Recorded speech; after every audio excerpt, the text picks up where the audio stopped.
Okay, so welcome everyone to the Maudsley Philosophy Group seminar. This is the last seminar of this term, this spring term.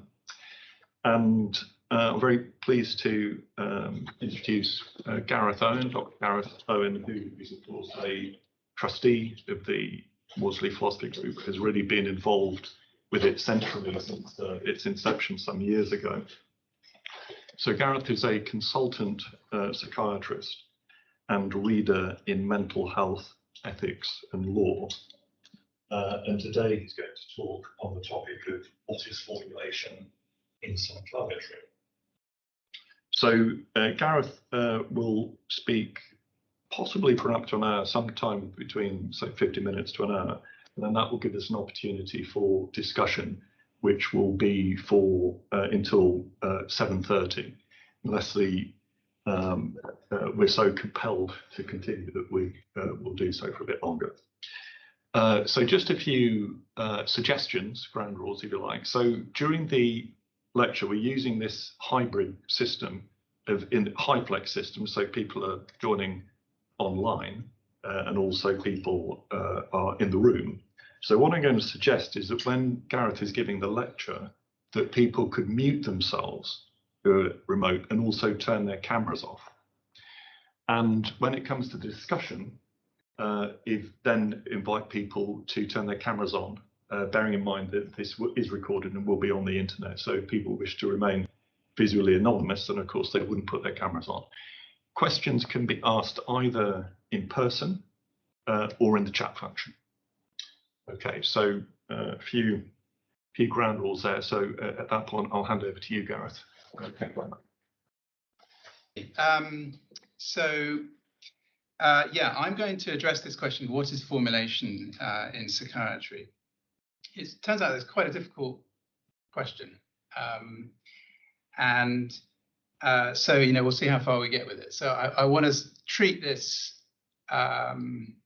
as an effort really in sort of thinking aloud with you as a group, and also having some discussion with a group of people who are interested in psychiatry, psychology, and philosophical conceptual underpinnings. So I'm going to address. I'm just trying to get familiar with this format. Can you see? I'm still on the first slide there. Trying to advance the slide. Moving there, but not on there. That's it. That's what I want. Yep. Yeah. Okay. So we can see the second slide online now. Okay. So yeah. So I'm going to firstly ask why formulation. So try to motivate why we're talking about this today. And then some of this is going to be historical, so trying to give an account of how we got to the place we're at now. And I'm going to lay my cards out on the table at the beginning, which is I don't think we're in a good place now. So I think I want to turn some attention to the question of what formulation is. I think it needs some work, and I think others, I'm sure, in the room would share that view and have done their own thinking on this topic. Now, that said, I do think that formulation, as it's currently understood, is a muddle, and so it does need some clarification or rethinking. And there are three concepts which I'm going to focus on. So the first is what's quite widely known as the biopsychosocial model.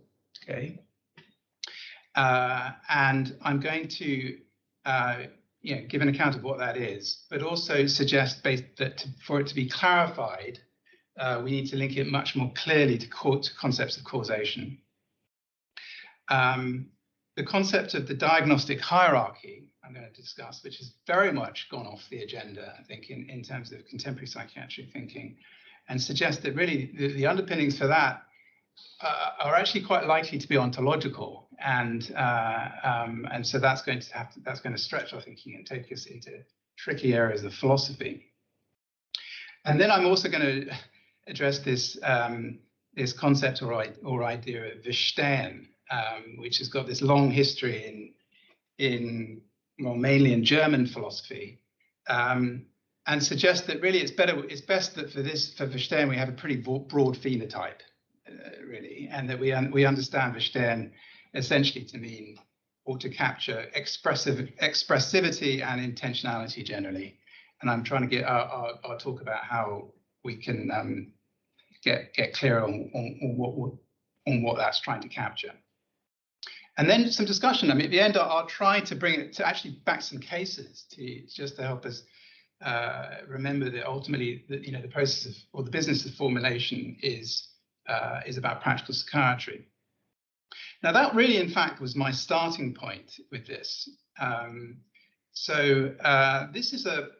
This is an excerpt from the Maudsley Handbook of Practical Psychiatry. Now, this book is now in its 6th edition. It goes back like decades and was originally written, in fact, by David Goldberg, who in many respects was the sort of last professor of psychiatry at the Institute here, in the sense that he kind of had a sort of rather an overview of the entire institution. And he himself was putting together this book in the context of a very distinctive Maudsley history. So this is what is in the Maudsley Handbook of Practical Psychiatry.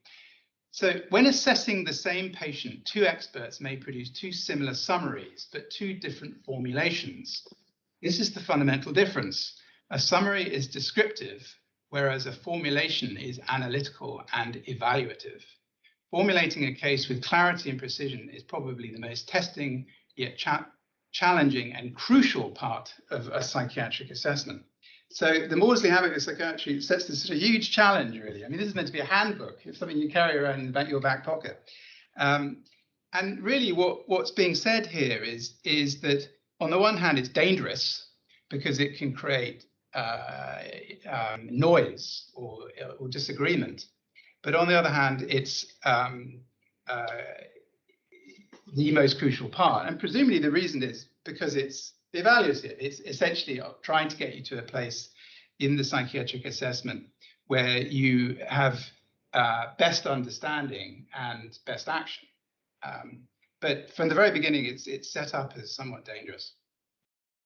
Now, there's also this other statement in the Maudsley Handbook, which is that the formulation is an ideographic process.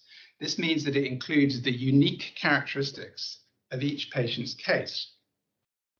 Now, I mean, again, this is the Maudsley Handbook of Practical Psychiatry, something you carry around your back pocket. At one time, this book was actually given to every trainee when they started. Now, ideographic is, probably most people have no idea what that word means. It's got quite a complex conceptual history. Its origins are in German philosophy. And there it is in the Maudsley Handbook. So I became interested in this because some years ago I was asked to become a co-editor of the 6th edition of this book. So I had to go back around, I had to go through it and sort of to some extent update it, but also try to, in a way, get my head around some of what was written in it.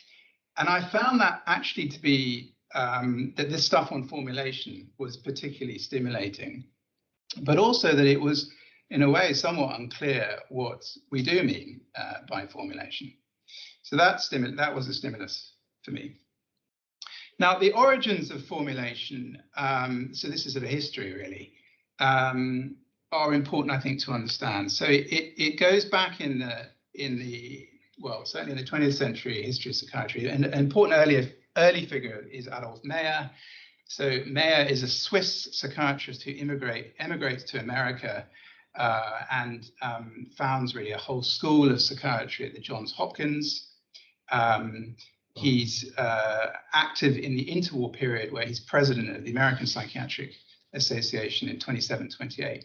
Now, basically, he leaves German academic psychiatry or neuropsychiatry, moving to America with a much more anti-diagnostic set of attitudes or positions than was certainly going to be prevalent in the sort of pretty much Kreplenian psychiatry of his day. And he was dissatisfied with diagnoses and favored basically a biopsychosocial understanding of all cases and taught on that basis.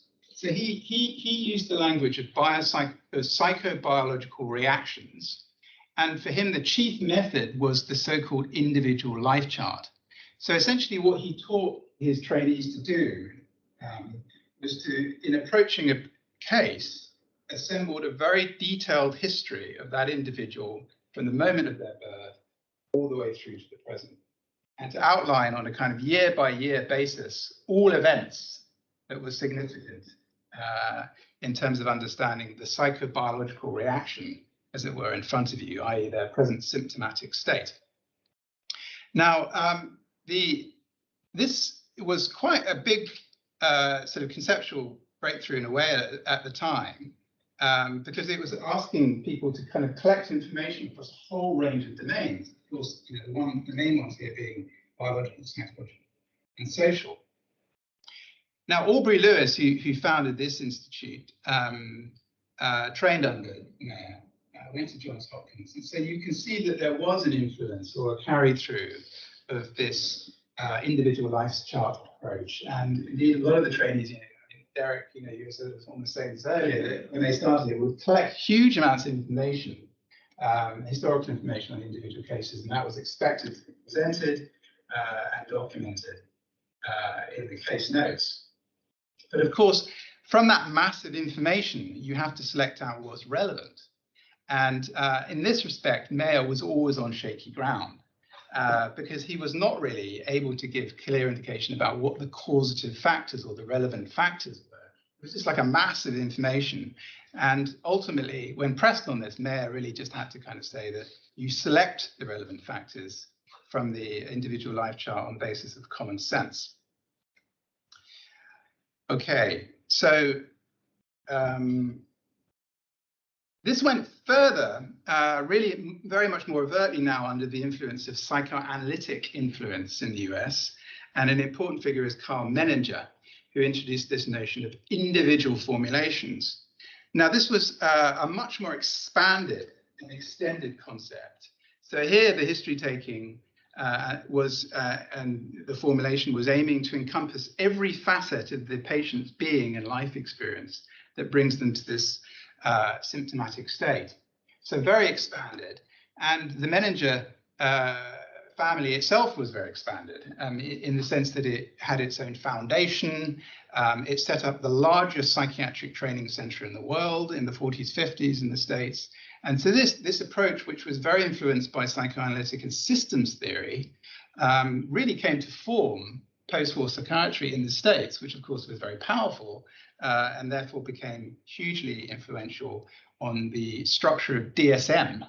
And now what we're referring to as the early versions of DSM, so DSM-1 and DSM-2. But of course, this was so expansive that it was bound to draw skepticism and ridicule, which of course it did.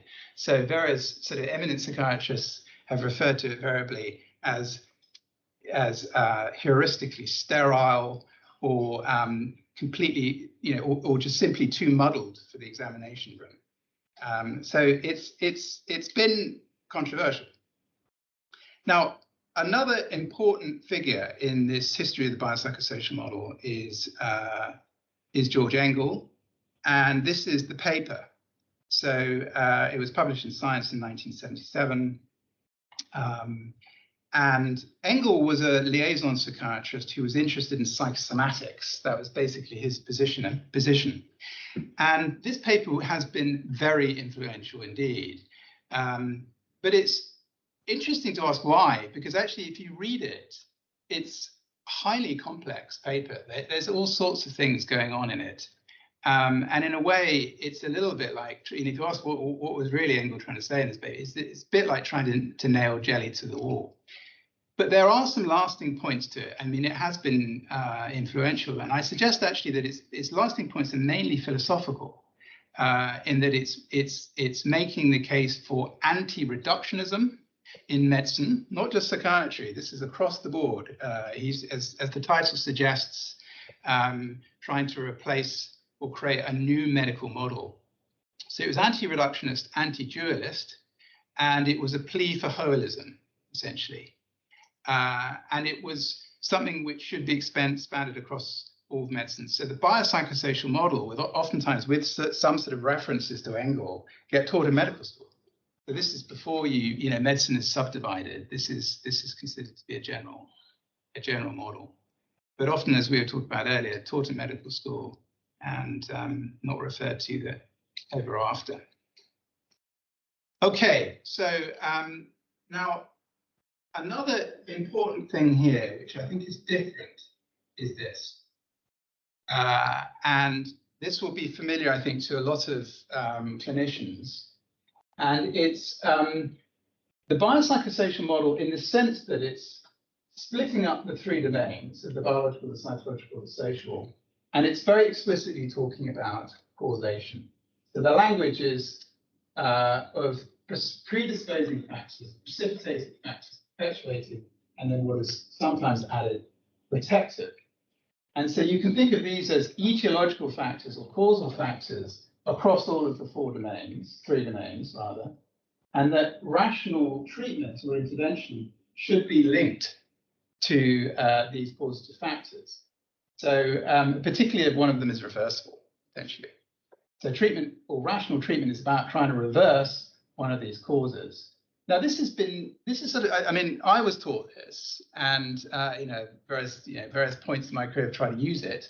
And in preparing for this seminar, I learned that it's become dubbed the 4P model, which is interesting. I never heard it called that. And the interesting thing about it is that Engel doesn't mention it. Okay, so it's not in Engel, this scheme, and the research I've done is really indicates, as far as I can tell, that this has its origins in English psychiatric practice, this approach. And its origins are still unclear to me, so any historical help much appreciated. But versions of it are found in basically epidemiologically orientated Maudsley psychiatrists. So Aubrey Lewis, who was one of the early ones, but also in Michael Shepard and Michael Rutter. They sort of use versions of this basically in their writings about formulation. And Goldberg, as in the person I was talking about earlier, taught it. So he did teach this 4P model. So in the Maudsley Handbook of Practical Psychiatry, the approach to formulation that's basically presented is a kind of hybrid. And it's a hybrid of a diagnostic system and a sort of 4P model. So you're encouraged to write a descriptive summary and then to construct a differential diagnosis where the diagnostic categories are, basically Kraepelinian ones. The etiology is then conceptualized in this 4P model, and then that leads you, or should lead you, to evidence-based treatment or comments about prognosis, and then maybe also, comments about standard treatments for a given diagnosis. So it's a kind of hybrid of the 4P and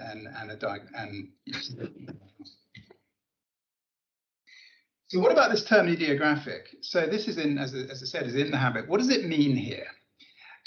So I think it is a bit ambiguous what it means. So is it meaning individual case analysis in the sense that this is a single case? Okay, this is an N of 1. You're not talking about a group here, it's an individual. And so what you need to be doing in a formulation is relating everything you know to this individual. Or is it rather talking about this method of verstehen, which is where the individual case itself, its unique meanings, course, etc., provides the source for an interpretation. Okay, so that's the interpretative task. So there you're not trying to think, okay, how does my general knowledge apply here? It's what is it about this case and its particular sorts of features which I need to extract in an interpretive exercise. So it's not entirely clear what idiographic is meaning here. I suggest it's probably meaning both, actually, but they seem conceptually distinguishable. Okay, so now finally, just to round up the talk about the section on the biopsychosocial model, we need to also mention the so-called multi-axial system. Okay, so this has got a different history and was a sort of bolt-on to DSM-3. So DSM-3 is was, as people know, was essentially like Kraepelin Renaissance. It was, trying to kind of get Kraepelinian thinking and categories back into the mainstream of psychiatric thinking after these decades of psychoanalytically dominated US psychiatry. Now, the multi-axial system was really an attempt within DSM-3 to provide a biopsychosocial model of assessment. And it was an axis system, so we're probably familiar with this. And in DSM-3 and the associated writings, there is acknowledgement of Adolf Meyer and his ongoing influence in US psychiatry. So in a way, it's a kind of, it's a sort of gesture to this. And Michael Rutter, so of this institution, made a case for its inclusion drawing on child psychiatry classification systems that he'd been developing. It's the dimensional system. So this is the thing. It introduces a distinction between axis 1 and axis 2. Now, that's a distinction within diagnosis or types of mental disorder. So it's essentially saying there are two types of mental disorder. And the conceptual distinction is between a kind of conventional clinical syndrome and a lifelong disorder or handicap, which is from its very beginning understood dimensionally. Okay, so these are not, in that sense, considered categories. These are dimensions. And then axis 3 was physical health problems. Axis 4 was severity of a psychosocial stressor. Okay, so you're taking here, you're acknowledging the psychosocial domain. And axis 5 was highest level of occupational functioning in the last year.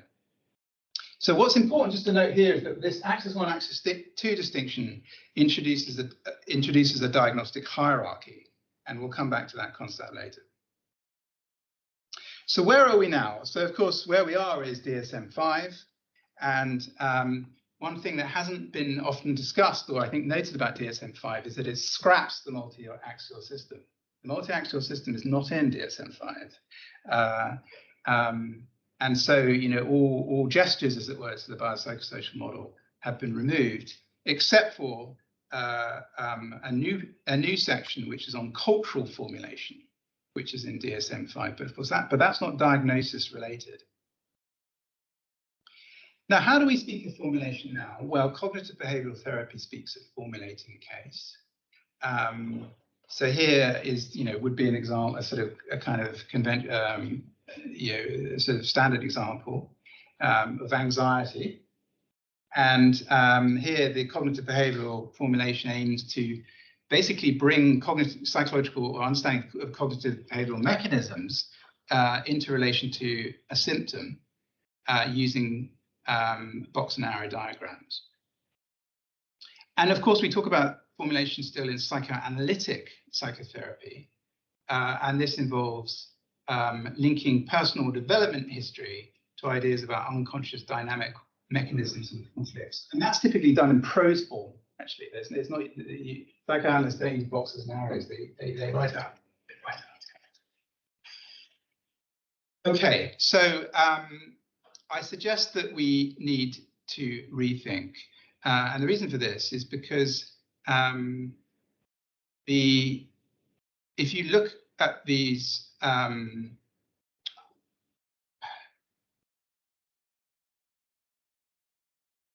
if you look at the way in which we talk about formulation now, it's come to mean something primarily psychological. Okay? But by implication, that leaves gaps. So, it leaves out the diagnostic bit. It leaves out the biological as a domain. It leaves out the social. And it leaves, I mean, this is the point really, is that it leaves out the integration or the holism, which formulation was meant to be about. So all of those are out. And that, of course, was not the idea. Certainly not the idea in the Maudsley Handbook or in the biopsychosocial model of Meyer and others. So that's why I think we need the rethink. So what I'm going to do is rethink the ideas of the biopsychosocial model, the diagnostic hierarchy, and this idea of verstehen, and look at some critiques of those and how we might best understand these concepts. Now, one critique of the biopsychosocial model has come from Nasir Gaimi, so many of us know Nasir. He spoke to 2004, he's written this very interesting book called The Rise and the Fall of the Biopsychosocial Model. Really what Nasir is doing in this book is saying that really the biopsychosocial model, or the Mayer and Engel type version of it, ends up in clinical practice encouraging people, or the assessor, to ride madly in all directions. It becomes chaotic and ill-disciplined. And also, and this is an important point he makes, is that it's a kind of scientific takeover of what he calls the art of medicine or psychiatry. So he wants, or Gaimi wants to resuscitate this notion of verstehen.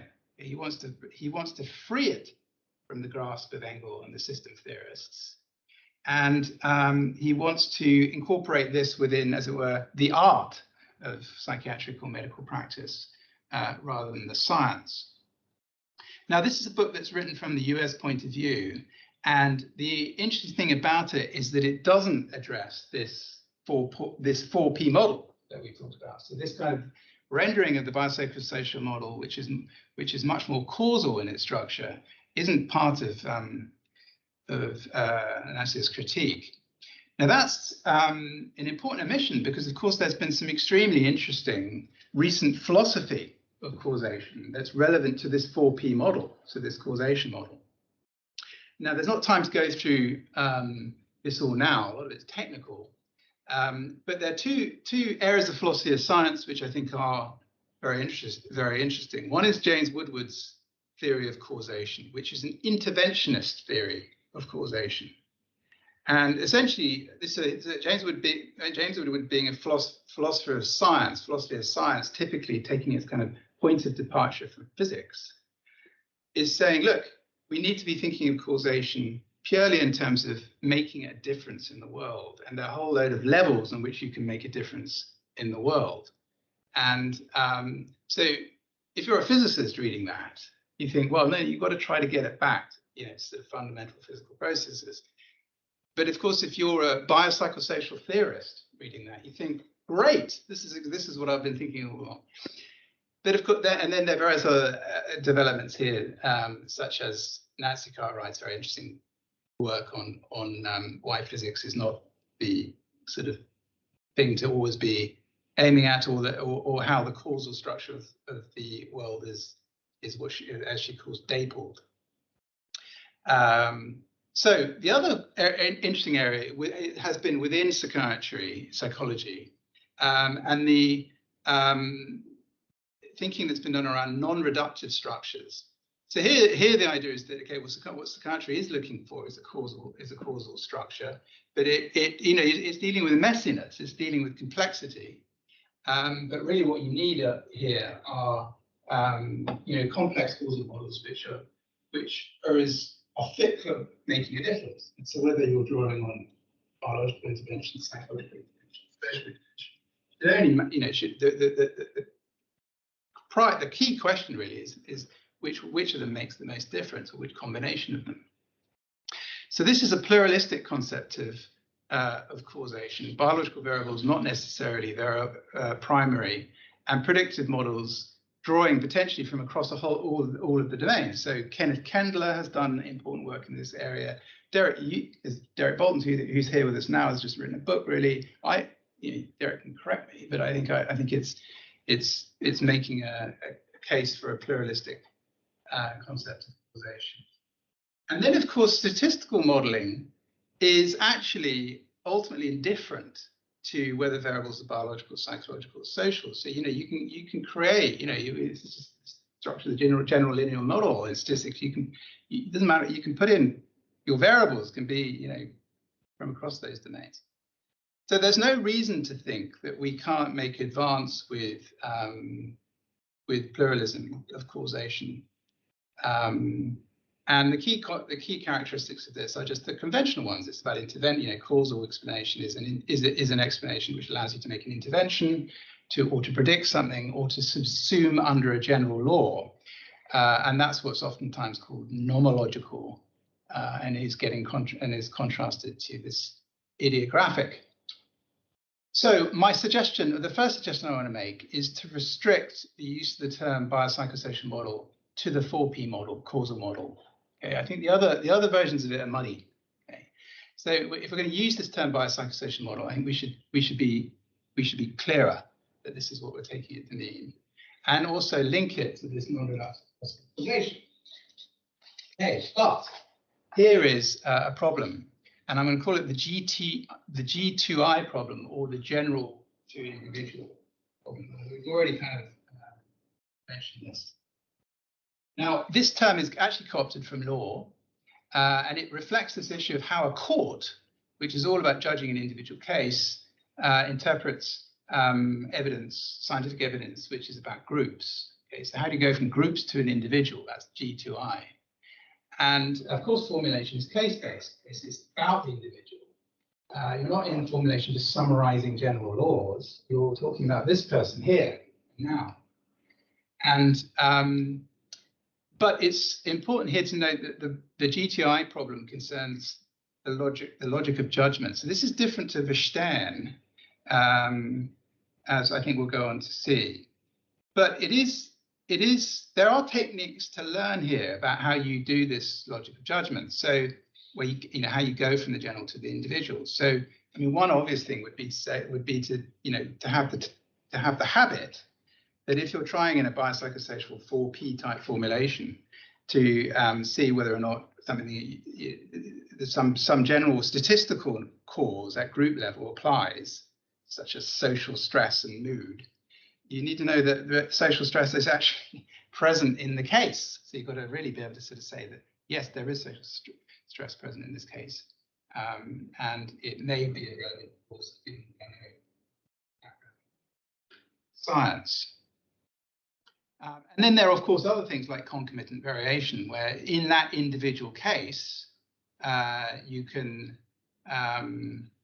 ask questions about, how things are co-varying. So, for example, in this case, is the social stress changing as the low mood changes? So there are various, I think, habits that one can learn here and can be taught, perhaps more explicitly than now.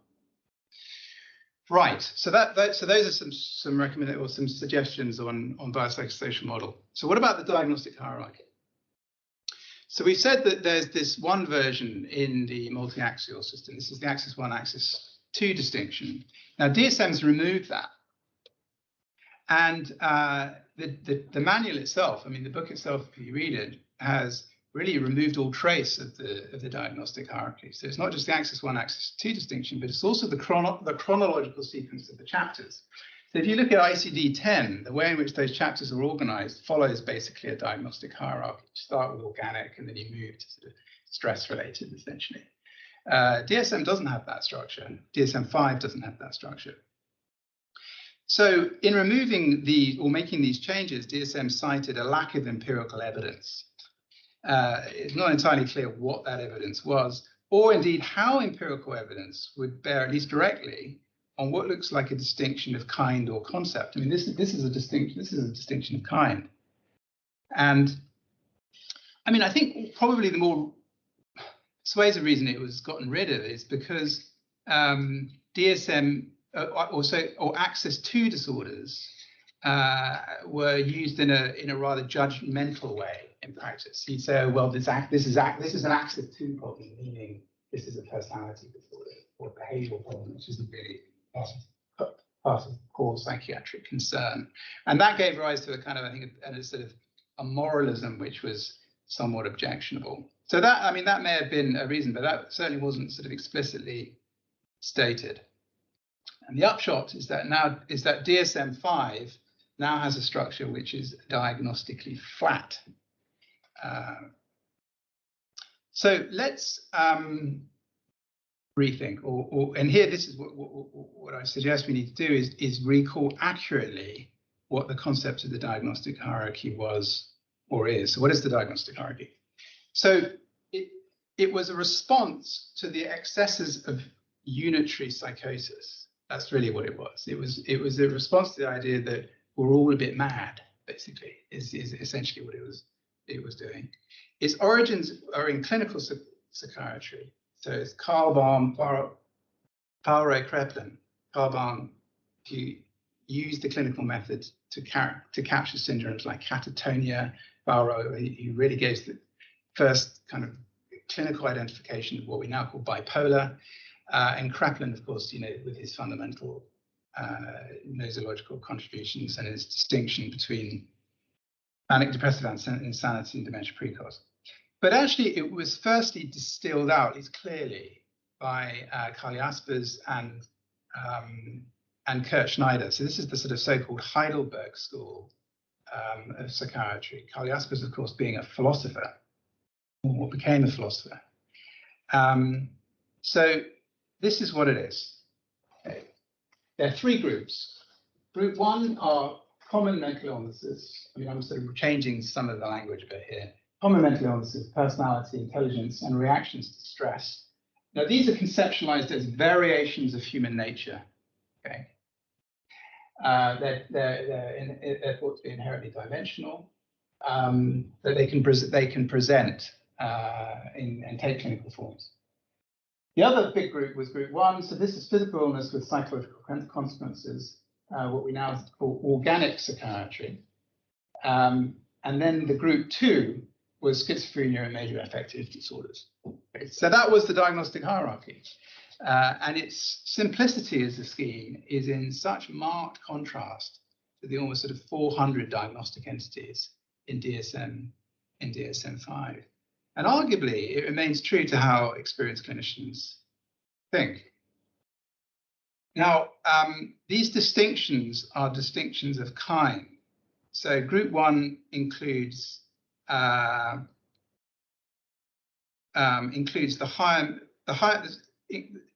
higher members of the hierarchy. Okay? And here it's possible to speak, according to Jaspers, it's possible to speak of diseases. Group three includes the lowest members of the hierarchy, and here there are no sharp boundaries. And group two, which of course was manic, it was bipolar and schizophrenia, what we now call. Jaspers and Schneider were clear in their view that it was possible to speak of what is health and what is not. So there in this sense were more boundaries, but one speaks of them in qualitative, phenomenological terms. And as qualitative shifts, you're reticent about whether they're diseases, according to Jaspers, Schneider, and that is actually why they're in their view group two. Okay, so there may well be blurring, messiness. There may well be more than one group operating in any one case, but that, according to them, is a different matter. These are ideal types. So. There were also thought to be laws of relation between these groups. Okay, so this is the way that it's put in Jaspers' general psychopathology or in Schneider's clinical psychopathology text. And I think probably the easiest way is to show this just visually. So the idea here is that the laws of relation are that when you're going through a diagnostic process, let's say you're starting with anxiety, personality disturbance, and so on as a phenomenon. That phenomenon, i.e. anxiety, personality disturbance, can occur in group two and group one. Okay, so if you start with that, you have to diagnostically work through a process where you convince yourself that the phenomena is not incorporated in group one. Okay, so you have to keep going, as it were, to satisfy yourself that they're not in group one. So you only stay in group three when you've gone through that process. Whereas you don't go the other way around. You don't go in the other direction. So if you find seizure, disorientation, confabulation, and so forth, then you don't start going to group three, or you don't start going to group two or group three. Okay, so there are laws here of how you work diagnostically, according to the scheme. Okay, so again, there may well be blurring, messiness, and uncertainties about the phenomena, but that's another matter. We're talking here about ideal types. Okay, now here's the philosophical footnote. So we find this diagnostic hierarchy scheme in the writings of Karl Jaspers and Kurt Schneider. Now, Jaspers didn't actually give it, despite the fact he's a philosopher, he didn't actually give it much philosophical elaboration at all. And he seems really to have taken it as sort of distilled clinical experience, basically. Whereas Schneider, in his writings, refers to a philosopher. And this philosopher is somebody called Nikolai Hartmann. And as I said, Hartmann is a German philosopher. And in Hartmann's writings, so in Schneider's writings, he refers to Hartmann. And despite, this is what interesting about Schneider is that despite, Schneider was very renowned for being highly skeptical, basically. But he draws on this, I think, and actually, in fact, Schneider did think that psychiatry, in fact, ultimately becomes metaphysics. So he wasn't shy of acknowledging that matters of diagnosis went into matters of metaphysics or oncology. And so I think Schneider may well have been drawing upon this scheme, and so therefore it's important contextually for understanding what the diagnostic hierarchy meant. Now, Hartmann's scheme requires some knowledge of German philosophy to grasp, but here's just a very kind of quick sort of sense of it. So Hartmann lays out these four categories or strata, which he thinks basically comprises the world. These are these fundamental realms or categories. And they're arranged in this hierarchical sequence from inanimate to animate, to what he calls psychic to spiritual. And spiritual here is really a kind of somewhat inadequate translation of the German word Geist, which is really captured by, Hartmann thinks that these strata are captured by areas of knowledge or discipline. So spiritual would be captured by history, language, literature, art. It relates to evaluation, personality, and so on. Psychic really essentially relates to various branches of psychology. Animate, organic is studied by biology, and inanimate by the natural sciences. So the key is that Hartmann, or the key to kind of getting a sense of this, is that Hartmann had a plural view of the things or beings which constitute the world. And in his mature writings, there are these four strata. And they emerge, is the idea. So here you have this notion of emergence with a relation of dependence. So inanimate emerges from animate and is dependent on inanimate. You go and similarly up the hierarchy. But what Hartmann wanted to make is that these strata are categorically different. Okay? So in this sense, they're discrete, they're breaks between them. They become different categories, different strata. And so in a way, this is a sort of schema for understanding an ontological plurality.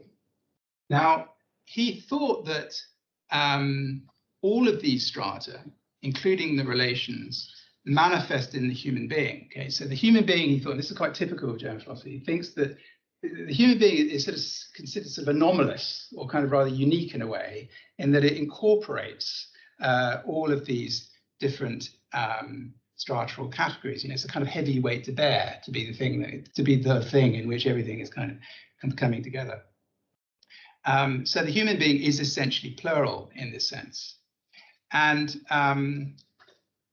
various other points were made about how certain categories at a lower level can recur and penetrate through the higher levels, but not the other way around. So there are these laws of dependence.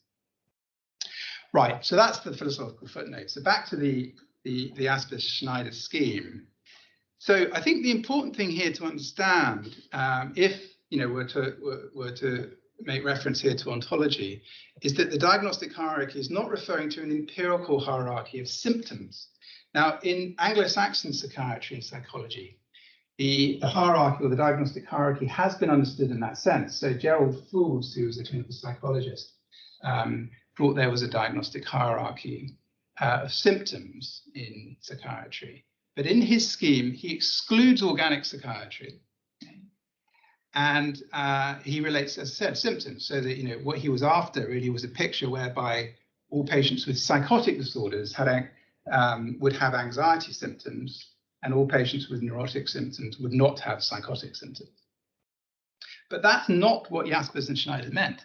And it's important to be clear about this.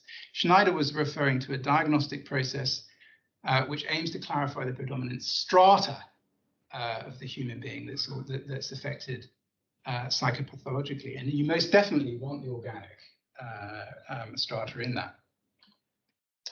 Okay, so that was, of course, some years ago. I mean, Jaspers and Schneider are old, getting it's various decades back. A more recent effort in this direction comes from Johns Hopkins with Paul McHugh and Philip Slavny.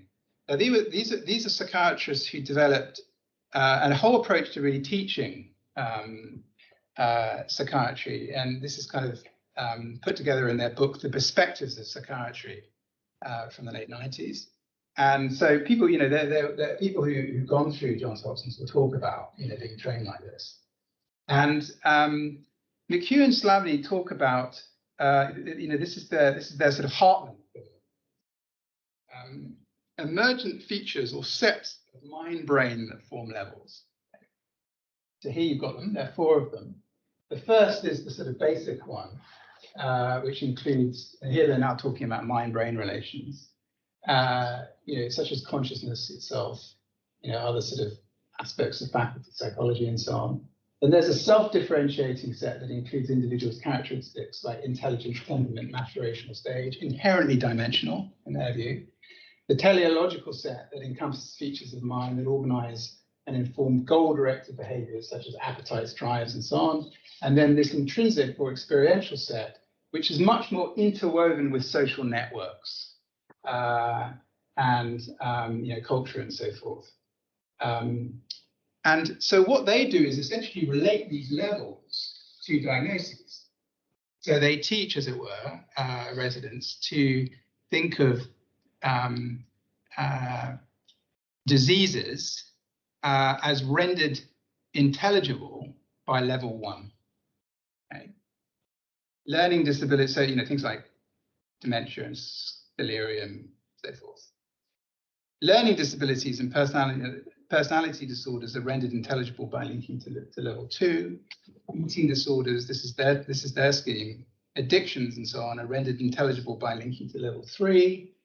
And PTSD adjustment disorders and so on rendered intelligible by linking to level 4.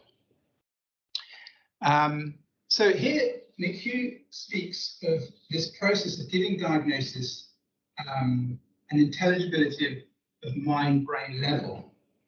And this is something which, in their view, needs to occur prior to matters of, for example, improving inter-rater agreement, okay, which have been so much the priority of DSM-3. So this is the language: intelligibility first rather than reliability first, or intelligibility first rather than causal explanation only, or causal explanation without intelligibility. Because the point they want to make is that clinically you can identify a syndrome, so you can know what kind of disorder one's talking about without knowing anything about what's causing it. So you can be clear this is a delirium without knowing what's causing the delirium, which would be clinical sort of. I mean, I think that's uncontroversial. So how do you get to intelligibility? Well, McHugh wants to make the point that this is what the clinical method is. The clinical method is the method to get to this understanding of a diagnostic hierarchy. And so the clinical method starts what it is. It's an extensive personal history from birth to presentation, and ending up with use of external informants. So this is kind of familiar to us clinically. So suggestion 2 then. So what I want to say is that we need to recognize that there are these ontological aspects to the diagnostic hierarchy. We need to clarify them and their relation to clinical practices in the diagnostic hierarchy. So this is the Jaspers-Schneider scheme. This is the Paul McHugh scheme. And there are differences. So, for example, and I think this reflects much of the sort of ontology, as it were, of American psychiatry, which is that in America, schizophrenia and bipolar are diseases. They are brain disease. it is organic psychiatry. It's similar to dementia. Whereas that was not the view of Jaspers and Schneider. They thought there was a distinct group. It was group 2, and it was essentially different. I mean, my view, for what it's worth, is that the Jaspers-Schneider scheme remains the leading one, actually. But these are all things that can be debated and researched. Right, verstehen. Well, I'm sort of running out of time. Yeah, so I'll try and go through this. All right, so I don't want to spend too long on verstehen. Jaspers' project was in large part characterized by introducing it to the method of psychopathology. This was the methodological pluralism. What it was is a long story. It goes back to sort of early sort of theorists in Germany, philosophers of history. He introduced this idea of genetic causation or meaningful connection as a way of trying to say what verstehen is, which I think was unsuccessful in the sense that it was never really very clear what he meant. But yet there was a sense that what Jaspers did was important, that he did something important with introducing verstehen into psychopathological method. Now, there have been criticisms of this, of the very concept of verstehen, and they've come, I like to think of it as it's a little bit like kind of being in the middle of a dual carriageway, if you're interested in verstehen. On the one hand, you're kind of susceptible would have been impacted by oncoming traffic from the positivists, and on the other hand, from the anti-positivists. So you really just, it's a very vulnerable position to be in. So it's kind of somewhat vulnerable, I would say, at the moment, the idea of verstehen. So, I mean, Jaspers didn't necessarily help himself, to be honest, on this. He never really delivers on integrating his methodological pluralism. He cautions against holism. I mean, probably because he was living through this era of totalitarianism, and he was very aware of potential risks. So let's just go back to where we started with the 4P model. And which I've argued does have an integrative function, but what does it leave out? Now, I think the main sort of observation of what it leaves out is that it leaves out expressivity. I mean, there's no expressivity here. This is mechanism, basically. And so, what is that? Well, these are the things that are familiar to us: empathy. It's seeing the expression in another. It's sharing the experience phenomena. It's presupposing that there is lived experience. It's making sense of the individual observed behaviors as narrative. So there are lots of features here of expressivity which we can pull out and identify. I mean, that's expressive. It's simply expressive. You don't need to know any psychology to know what that's expressing. Language can be fantastically expressive. I mean, just think of lyrical poetry.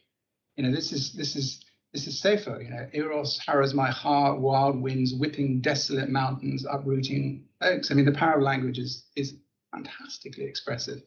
A winter's day in a deep and dark December, I am alone. Lyricism is deeply expressive, and action sequences can be as well. I mean, this goes back to Edith Stein. Pricking a hand is not the same as pounding a nail into a wall. We can feel the pain in our observations of behavior. We don't have to ask people. Now, this is, maybe I'll skip, is, I think, interesting, which is this notion of reaction. Okay. So this is the thing that characters can show reaction, which is expressive. So anyway, I won't go into the details here, but Hamlet is just a fantastic example of this. And not just Hamlet, but Goethe's reflections on the character reactions in Hamlet, in Shakespeare's Hamlet, which he gives in his novel Wilhelm Meister. And this was taken up actually in psychiatry. So this is important to understand, I think, to get what Kretschmer is talking about in a lot of his writings about character and temperament, and his notion of the lock and key. So when you're trying to understand an adjustment reaction, let's say clinically, you need to understand why that is a key experience for that individual. That's the notion of the lock and key. Accordingly, you can see that according to Goethe, you can see that expressively in character reactions. And of course, there are representations here that are hugely expressive. And melancholia is a great one. There have been lots of brilliant representations of melancholia, which are highly expressive. So verstehen can be clarified. Now, these are the points I want to make. So the idea is that whole units of experience and action, which may be extremely complicated from a 4P causal analysis, in terms of 4P causal analysis, or they may not line up with diagnostic taxonomies, may nevertheless be phenomenologically simple. Okay? So verstehen actually offers simplicity in certain sorts of cases. But we experience them, these forms of simplicity, in time or in the flow of a life process. So which means essentially we can't repeat them or causally manipulate them. So we're talking about a different type of knowing. That was in a way Jasper's point. We share and show them in individual cases. That's what is being meant by ideographic in this verstehen sense. So in my suggestion 3 then is that we broaden the remit of what's known as verstehen. Broaden it. Allow it to signify an interpretive process of grasping human expressivity and intentionality. Right, I've got some cases, but I want to, we're sort of running out of time and it'd be good to discuss. So we might be able to come back to them later. These are cases really just to sort of, as it were, bring down to earth this process. And but I'll just end here with just some sort of first pass at what is formulation in psychiatry. So I think we can understand it as a synthetic step. You know, this is what Goldberg was really alluding to. It's inseparable from careful description, from acts of selection, organization, prioritization of data, pattern recognition, grasping expressivity and intentionality, and judgment. And the point about it, which is why I think we need to talk about it here in the multi-philosophy group, is that it involves ontological, causal, and verstehen methods, and the combination of that to give an overall picture of an individual case, the picture of the individual, and a basis for treatment care. And I think this does have implications for teaching and research, so against what Jaspers was saying, actually. And the suggestions I've made 3 of them.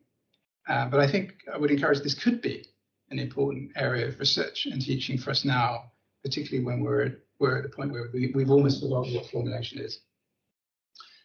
Okay, so I'll stop. Thank you very much, Gareth. I think that deserves a round of applause at this stage. That was really very broad and stimulating. So what I'm going to do is just invite any comments or questions from the audience in the room. I'll come over here so I can see the screen as well. So would anybody like to kick off with a question, either from those joining virtually or in the room? And do feel free to put your cameras on as well if you are happy to do that. So I do see a hand raised from Arian Aurora. Would you like to? Hello. Hi, sorry. Thank you so much for that talk. That was really, really interesting. I'm a first-year medical student, so I don't really know very much about psychiatry, but I did shadow at the Bethlehem Royal Hospital a couple of days ago. And I did see that in all of the patient notes, formulation wasn't really mentioned. I was wondering why, in a sort of an acute setting, why formulation isn't used and why psychiatrists do tend to be so, pushed away from doing formulations. Well, I think I think there are 2 reasons. One is theoretical, and the other is just contextual. I mean, I think the theoretical reason is that we just think it gives, there's been a loss of confidence in it. There's a view that it gives rise to disagreements, so it creates noise. And of course, we're all worried that this is a huge problem for us in psychiatry. We're noisy enough, and just to kind of have even more disagreement is bad. And it's making potentially reference to lots of ideas which are somewhat philosophically out of fashion as well. I mean, philosophers don't tend to talk about ontology now, or For many of them, verstehen is a controversial concept. So I think those are the theoretical reasons. And then the contextual reason is that it's notorious for taking time. And of course, that's what nobody has. And so it's been squeezed, I think, from both of those positions. And is, as you say, very rarely seen now or referred to in the case notes, which is a change. I mean, it's just historically speaking, a change. Just a quick question on that, Gareth. So in your own training and practice as a psychiatrist, can you pinpoint a time when you used to have to do a traditional presentation, present a diagnosis and formulation, and when that started to be lost? Do you have a sense of that? Yes, I think the way it was often done, you probably have similar memories, it was done on the inpatient units where people would often stay quite considerable periods of time. The case numbers weren't that large, so you would really get to know them. There'd be quite long ward rounds in a teaching hospital like this, often led by clinical academics, professors, and so forth, that would allow them to be long. And you would be expected, yes, to assemble quite a lot of historical information, put it together in a part one. That was the descriptive stuff, and then the part two was the formulation, and it really followed very much the structure that I outlined at the beginning. And my memory of them was that they always took a long time to write, and you were always unsure whether or not you were going to be criticized. Somebody was going to disagree with you. That's very helpful. So any further comments or questions? Derek. Can I make just a point that occurs to me about just what you've said and the original question? One thing that happened over the last couple of decades or so is that evidence began to come in about what the original causes are. What is the first kind of cause in the 4P? Predisposing factors, an event. Literature began to accumulate. I don't know, you know as well or better than me. Literature began to accumulate from longitudinal studies on populations and on patients. So we did begin to get a bit of an angle on what kind of events in the past had which kinds of consequence. But by the way, this wasn't ever in terms of a single cause. It was always, it raised risk by some degree. So lots of stuff began to come through the different kinds of longitudinal studies about risks of rather small effects. And as I recall it, of formulations by psychologists and psychiatrists went through a stage. First of all, it started being very speculative because we didn't have any data at all. So it was everything that we could think of that might be relevant, meaning from a book we once heard or common sense or something. There was no discrimination. And then data began to come in, but often about small risks, and a little bit was known about perpetuating causes, but not a great deal, and probably more in psychology than anywhere else. And then, but then because the risks were so small, one began to see in formulations all kinds of little risks that might be relevant or not. And at that point, I think it petered out because people were, it didn't seem any point in talking about, 16 risk factors that were quite small effect and might or might not be operating in this case anyway. So I think it faded away. And I kind of would be interested why it's maintained in some areas of medicine. And I suspect it's because you've got a single perpetuating cause, which you can do something about, which we don't have. I mean, we don't stop. Yeah, I mean, this is actually where the cases might be a little bit helpful. Yeah. I'm mindful. We also, Yeah, but I will we'll- say the case, but we I can- see some hands raised as well. We can get to them later if they're helpful. Yeah. Just a quick. So I work on a specialist inpatient unit, and formulation. We do detailed assessments. Formulation remains important, but the formulation these days tends to be set out by the psychologists in the work that they do, and actually it is very useful. But the traditional Part 1 and Part 2 system that's somehow fallen by the wayside. Is true. We have CPA reports which tend to, well, as a reflection, I think it's also moving towards a multi-professional kind of synthesis, where there's a division of labour, where that role is now held more by the psychologists, and that is what informs psychological intervention, the way that formulation is set up. But actually, my view is that it remains very important. And we can come back to that, but I'm quite keen to have other questions and comments. So I've lost track of who's next, but Chloe, I see your hand is raised. Do you want to ask a question? Thanks, Gareth. That was. You might need to speak up a bit, Chloe. You're quite quiet. Oh, sorry. I'll try and shout because I don't have a better microphone. Thank you for your talk. It was really interesting.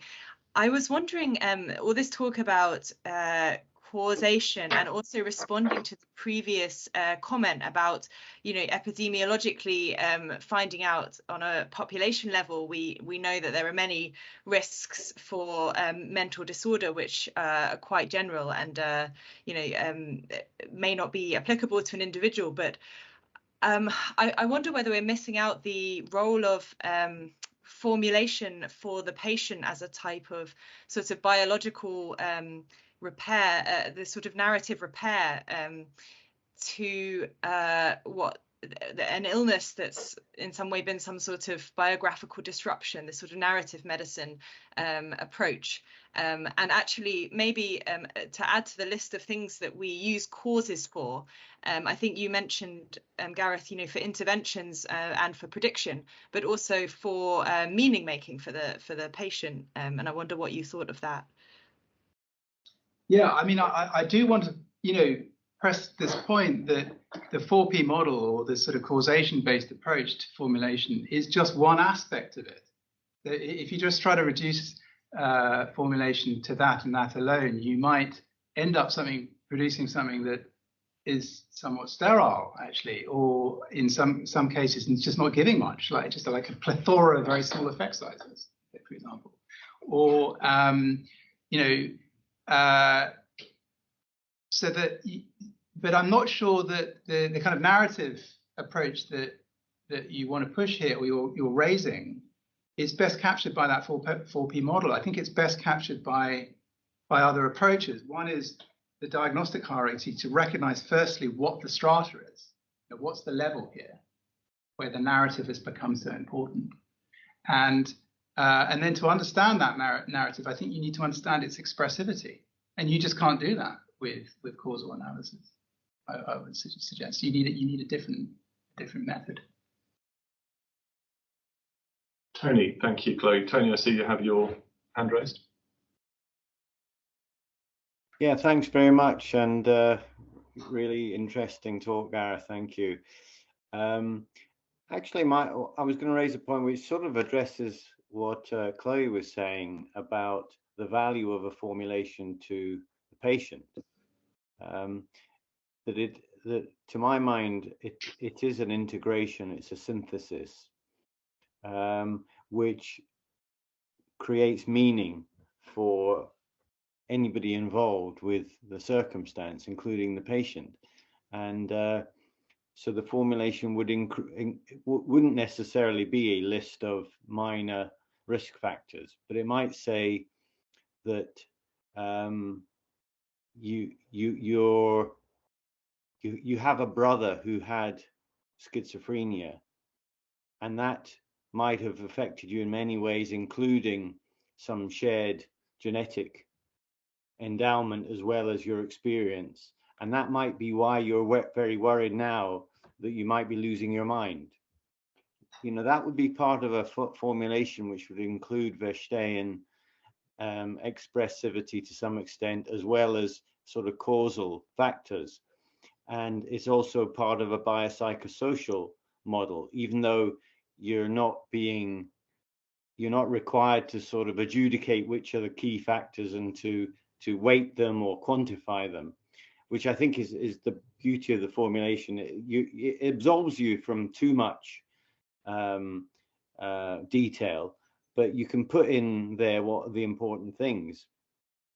I just say that I enjoyed being taught the McHugh-Slavny method when I did the Hopkins Exchange in 1985, I think it was.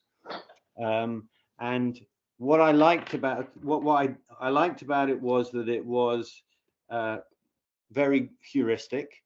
But what I didn't like about it was that sometimes it was about choosing a kind of formulation at the expense of others. So you would have a person with an addiction problem or an eating disorder, and that would be seen as a problem of biological drives, of motivated behavior. And that's it. That's the way you understood it. It wasn't that that was a driving element to the disorder, but there were still organic factors, there were still temperamental factors, there were still other experiences in your life that might make that important.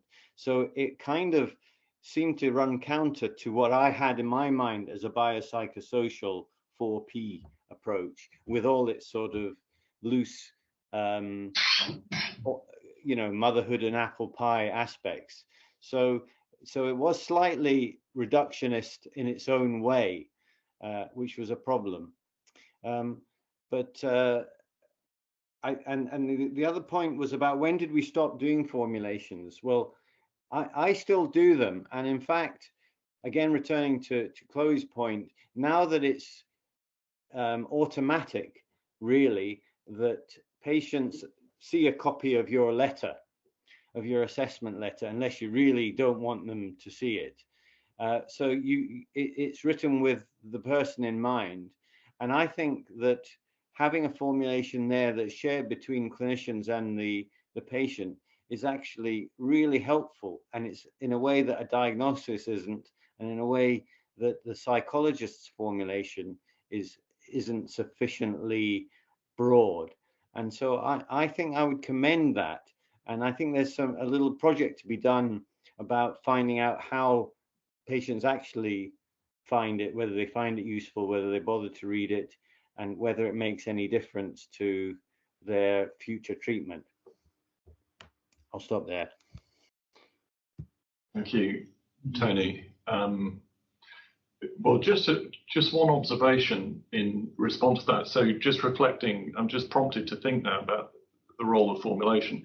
I think specialist outpatient clinics at the Maudsley still use formulation in that sense, certainly working in the behavioral genetics clinic or adult autism assessment, the ADHD clinics, the letters would typically, certainly in these very detailed ASD assessments of the formulation. So I think there's something about context and model of care, which is very important influence on whether formulation is still used as an explicit tool. I see some more hands raised. Gareth, can I just, do you have any more comments at this point before we go on to the questions? Okay, so I think Wayne Martin, you have your hand raised first. So please go ahead. Great, thank you. I'm sorry I can't be there today. Super interesting, and I want to go to the pub. But it's fascinating, Gareth.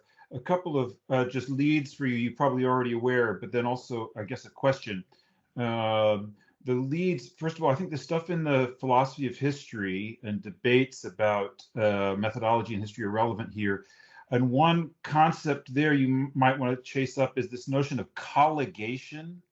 I don't know if that's something you've run across, but that was a concept that was figured quite strongly in some of these rather, hot debates in history between positivists and anti-positivists. So colligation was understood by anti-positivistic philosophers of history as a bringing together. It comes from the word ligation, right? Co-ligation. You're like binding things together. And what are you binding together? You're binding together facts.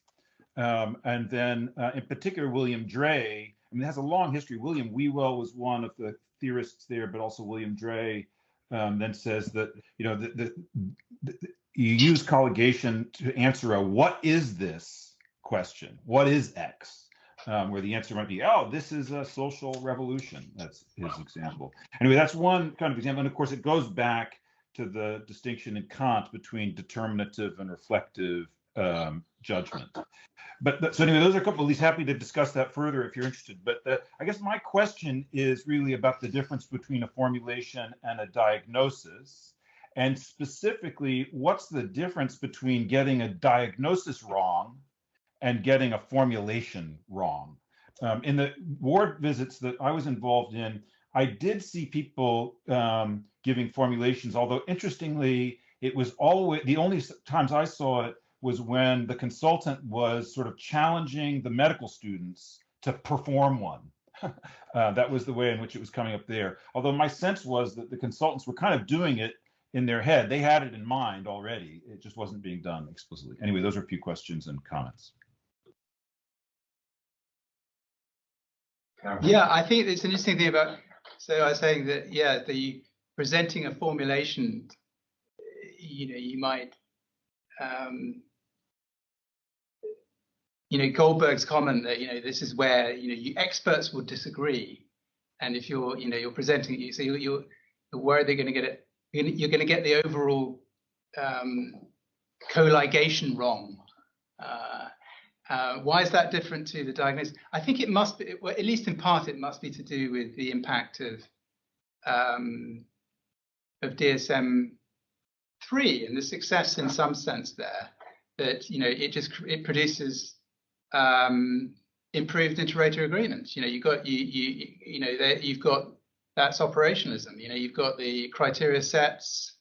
You can see what they are. You can just go through them. If they apply, then you've got the diagnosis. So you feel on safer ground, or you're less liable to be criticised.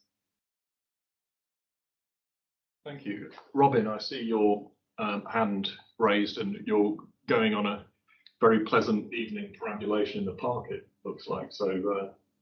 I'm actually out with our dog. But it was such an interesting talk that I wanted to continue to listen. It was a wonderful talk, and I think it's such an important issue. Somehow or other, we have reduced people's personalities and their illnesses to one word, or 2 words, a diagnosis. And I think this has been greatly to our detriment. I have a simpler view as to why it's happened at the Maudsley. And I think the specialist units, such as psychosis unit, where I still work, we still use formulations. And actually, other psychiatrists complain about the length of our letters to them, which tend to range between 12 and 18 pages. I think what happened was the academics lost control of psychiatric training.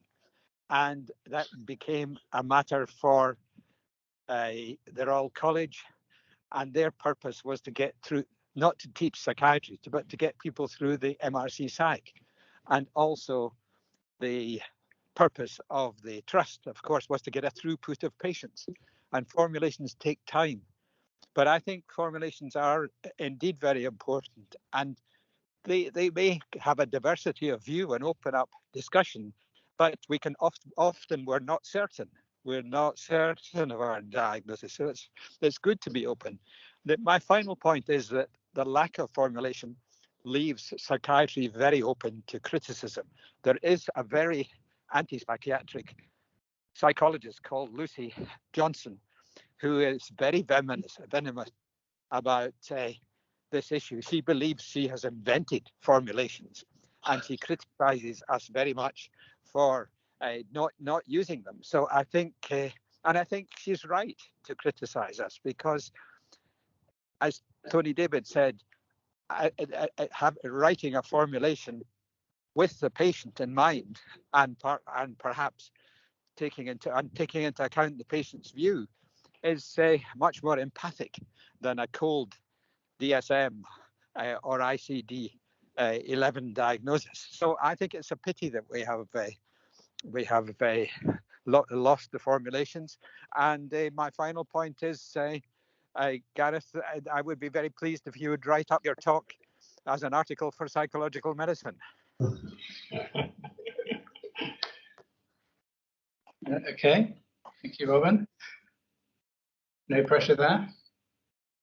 Thank you, Robin. That was very interesting. Now, I'm slightly alarmed that the message came up on the screen that the meeting will end in 5 minutes, and that message came up about 4 minutes ago, so we may all dematerialize very soon. But if we do, I suggest maybe we should try and rejoin the link, because I do think there's a bit of mileage to go in this. Don't worry, Quintin. I think it won't. It's not Zoom. It shouldn't time out. It's just right, letting okay. us know that it's scheduled to end, but we can continue.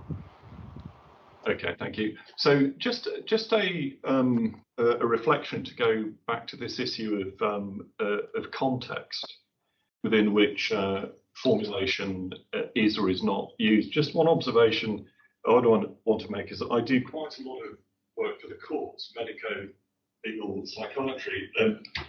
It certainly is the case that within preparing a medico-legal report, that the classic Maudsley history, diagnosis, and formulation is the structure which I use, and it's highly valued by barristers, not least in both in criminal settings and also in personal injury settings, and partly because it addresses the issues which are pertinent to law, the issues of diagnosis and causation and prognosis, and also the remediability of the particular condition that the person has, either with respect to forensic psychiatry with disposal. Are there any modifiable risk factors as a basis for intervention, which the court should be mindful of when it comes to sentencing?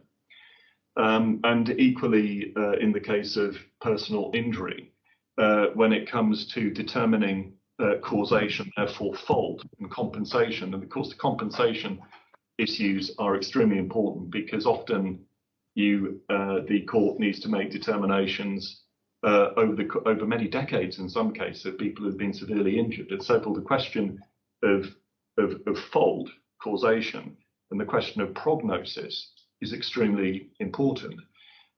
So I can absolutely assure you that the Maudsley history, diagnosis, and formulation is set out in the book that you're referring to, the Handbook of Psychiatry, is alive and well in the medico-legal report. And I do think it goes back to the issue of context. To go back to Robin, and I think Tony's point also, much psychiatry is extremely time pressured these days. And I think I do wonder actually the extent to also changes in models of care have also horizontalized the sort of traditional hierarchy.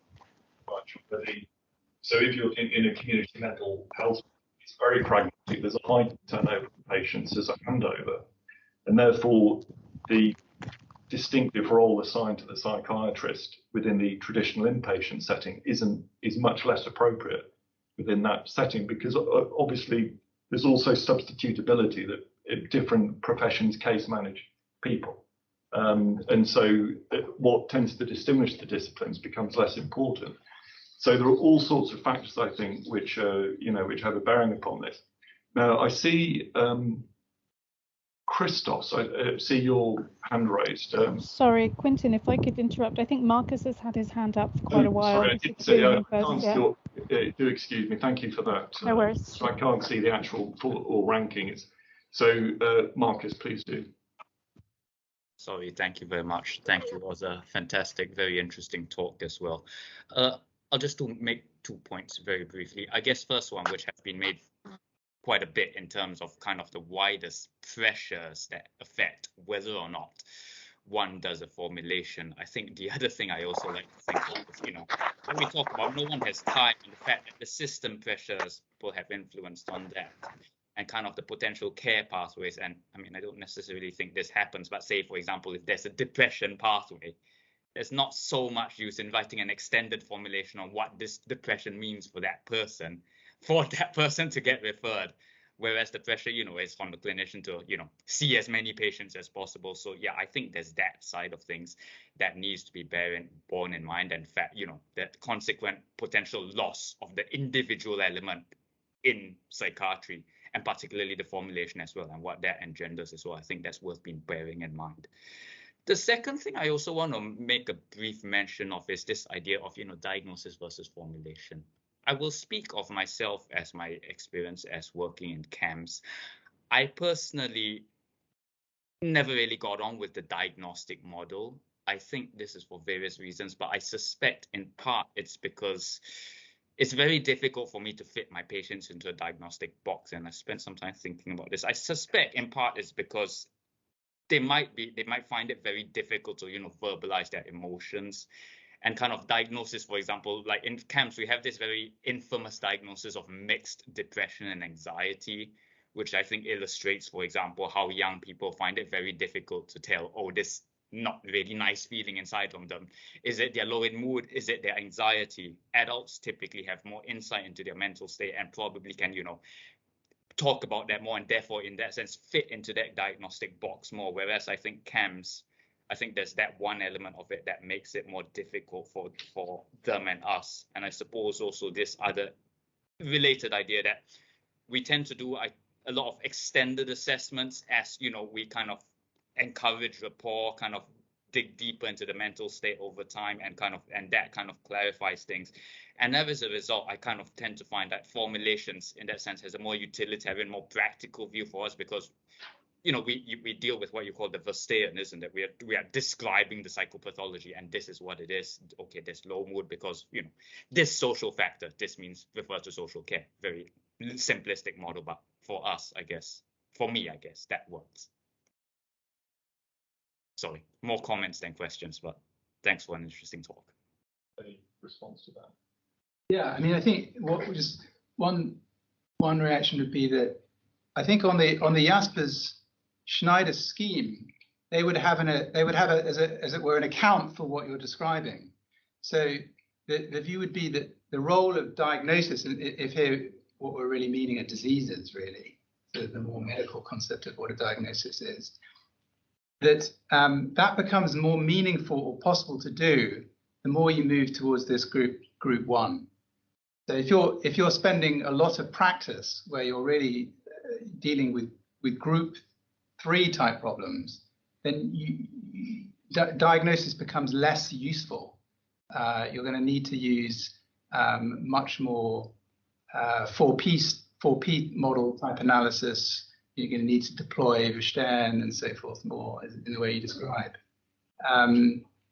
But I've had, just personally speaking, had an interesting experience recently where I've moved from working in a crisis. I spent 10 years working as a consultant in a crisis team, where you're seeing a lot of sort of case complexity, where the role of diagnosis is oftentimes not so helpful. But I've moved into general hospital liaison psychiatry with the elderly or with older adults, where you start. Well, and my experience has been reconnecting with organic psychiatry, and there, you see actually that diagnosis becomes extremely important. Actually, so I think it just depends where you are in this, where you're operating in this within the diagnostic hierarchy. Thank you very much, Gareth.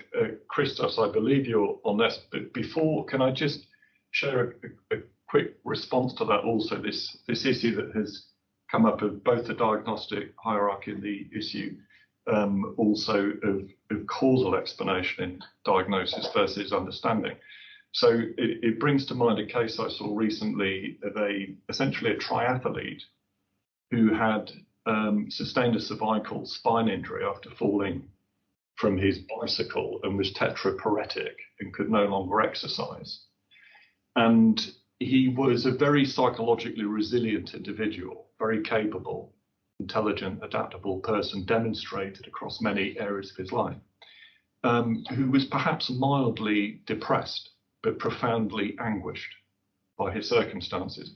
And so I think the role of diagnosis is descriptively very important, but actually sometimes it's also important because it doesn't, what you're trying to do is work out what the relevance of that diagnosis is to the more global predicament that an individual faces in their life. So even if a diagnosis doesn't comprehensively capture all of the adaptive problems and experience of the world that somebody has, it's nevertheless informs that understanding. It's relevant. And it can be, I think, a very important part of the formulation. And yes, absolutely. That's what I would want to, put forward. Yeah. Christos.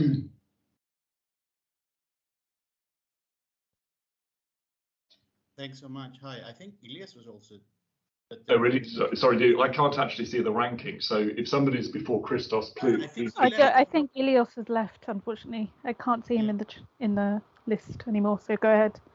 So thank you so much. There's a couple of interesting things that came up out of it for me.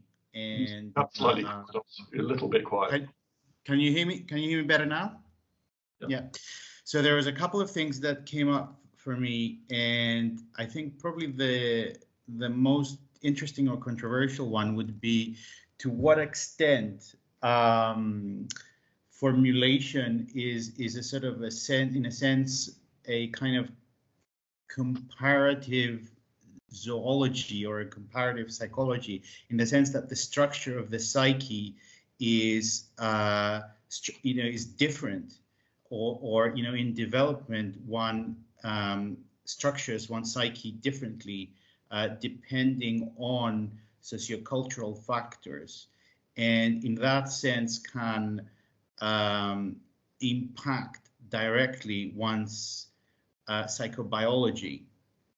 And I guess the question is whether formulation is in a sense a more breadthful and depthful way of addressing reality in an intelligible fashion against a kind of diagnostic schema that cleaves it at predetermined points rather than appreciating it for what it is. I guess this is sort of recap of the idea of reductionism, but in a sense also giving the formulation a much richer nuance rather than just saying, well, it's all like this, and this person can be this colored feather outside, and this person can be the other, but there's the same function. No, that there is something about a different structure and a different function that can be captured within the formulation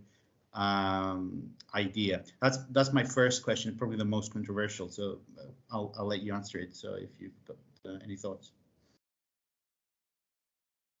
So Christos, just help me. Just give me the question again. I guess I'm curious. I'm curious if you see from hearing what you said, I heard the possibility, not necessarily the necessity, the possibility of having a formulation for a presentation of a mental illness that speaks of a structure particular to the person, so that one psyche is structured particularly in ways that is different from another, and that in that sense we can have a richness that is perhaps akin to a comparative zoology between different species, if you would like, psychically. Of course, we're all human, we all present quite similarly, but that's in the context of shared sociocultural matrix, and some of us pretend, I think, to present the same and actually can think quite differently and can experience life quite differently. And it's just a question whether. Thank you, Christos. So Gareth, any thoughts on that? Yeah, I mean, we'd have to probably talk about it at greater length. I mean, but in terms of a kind of a taxonomy of reactions, or you do see this. So if these aren't sort of referred to very much, but you know, in the older psychiatric literature, you do see sort of clusters of, for example, a paranoid reaction, which is considered to be like a stereotyped sort of reaction to a certain set of stressors, or you know, a dependent reaction or something like that. So so I don't know whether that speaks to your question, but there have been efforts to sort of, in a way, sort of almost taxonomize the ways in which, you know, the human being can respond to stresses of different types. Thank you. Thank you. Thank you. That's very helpful. I'll let other people ask questions. If not, I've got a couple more questions. Are there any more questions from the floor or from viewing remotely? So I think there might be a question in the chat. Okay. Can you tee that up? Is this the one that's displaying now from Wayne? Yes, that's okay. Right. Still interesting, exploring the via negativa strategy. Think about what a formulation is. Wayne, you're there. Do you want to talk us through your question? Well, it's basically what I already said. I'm just recording a few initial thoughts, right? So the via negativa in ontology, you try to think about what a thing is by thinking about what it is when it goes wrong, right? Especially these normative entities like a formulation. And so I was just trying to make a start on that. So there might be some factor that should have been in the formulation and got left out, right? The person has a brain injury, or the person just lost a child. That should have been in there, and you got it wrong by leaving it out. Or there's something that's in there, turns out not to be factual, right? So that would be an obvious way of going wrong. But then things get interesting after that, it seems to me. This is where some of Gareth's apparatus, I think, might be relevant. Did you somehow colligated it in the wrong way? You allocated factors to the wrong ontological level. Anyway, I just invite you practitioners to reflect on where you would say, hey, you got that formulation wrong, and what's meant by that. I think that would leverage, it's a way of leveraging an answer to this question of what it is. Gareth, any thoughts, responses to that? Yeah, can you think of any from clinical experience? Yeah, well, I think so.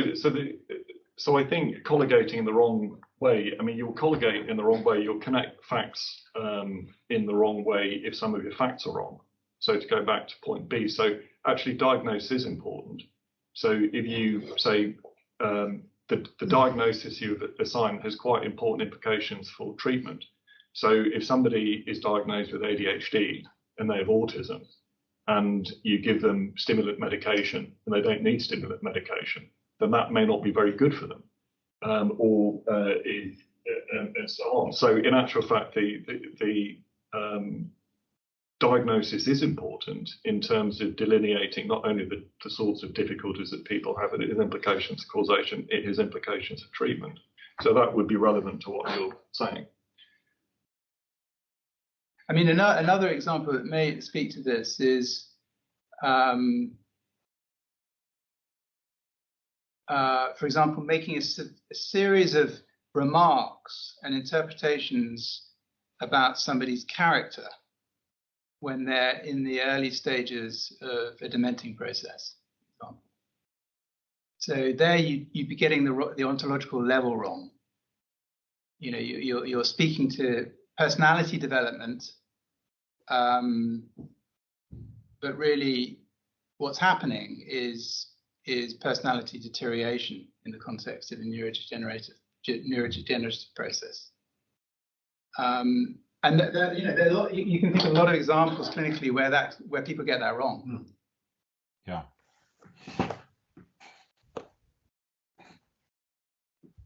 And of course, we also discover new conditions which have exactly those effects. So, for example, in Parkinson's disease, increasingly recognize the behavioral disturbances that may be associated with it. People who become uncharacteristically disinhibited, sexually disinhibited, start gambling and so which actually appears to be centrally related to the neuropathology of the disorder in cases where that happens.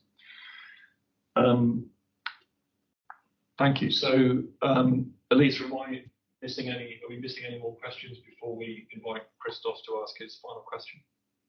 I'm not seeing any more hands or comments. I think Mark has had a response to Wayne, but maybe Wayne can respond in the chat. I'm not sure. But yeah, no other questions that I can see. Christos. Thanks so much. I was just writing also the sort of a negative circumscribing of a concept can also include what is false within that, as well as what is true. So it's a case of what it is not might also include what is a false element in it, which can also be helpful. I think for the formulation, I think that the reason why it was so welcomed, I think, by psychoanalytic theorists and clinicians, may also be a helpful way to help the patient do some work or to increase the relationship between, if you'd like, thinking and feeling and bodily experience and sensation, and create an integrative axis within in terms of something that is meaningfully relevant to them, to their psyche, to their psychic constitution, structure, and function. And in that sense, and it was really interesting when Marcus was talking about the children that are struggling to use words or to bring to this type of narrative, which is a sort of talking narrative, really, their experience. And in some sense, it can do work that a diagnosis cannot, because you see people everywhere, like, I've got ADHD or I've got ASD, and it's not necessarily doing work to, although it can also, that the diagnosis can also do work to bring people to the right forums to develop further, if you would like, their experience and understanding and ability to explain their experience. But in some sense, formulation is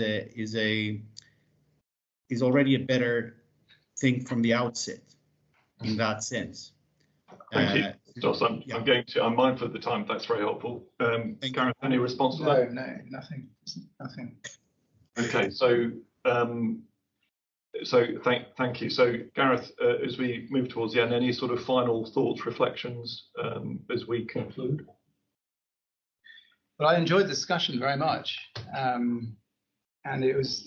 I thought it was a very good example of the Maudsley philosophy group, because we were moving. It was very nice, actually, just to see us moving so sort of seamlessly between concepts and abstract ideas and clinical practice experience. Yeah, that's great. Well, thank you. So there's something about formulation, I guess, where it seems. I go away thinking it's a good example of where that can occur. Well, I think on that note, I think we'll extend another round of thanks to Gareth. Thank you very much.